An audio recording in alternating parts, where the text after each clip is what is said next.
Kung nagagalit ka sa katrabaho mong bida-bida, tingnan mo maigi. Baka naman kasi mas nagko-contribute talaga siya. At kung tingin mo, sobra ng lapit sa boss, huwag kang mainis kung ginagawa lang din yung trabaho.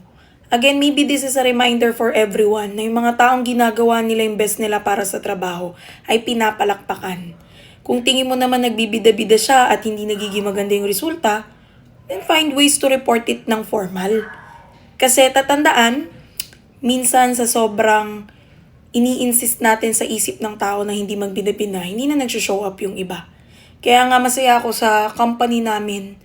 Okay na magbida-bida, okay na maging bida, as long na maganda yung ginagawa. At the same time, ginagalingan. Kasi maybe yung mga taong bida-bida sa kumpanya mo, ginagalingan lang nila at maybe ikaw ang need mag-check sa sarili mo kung bakit ka naapektuhan.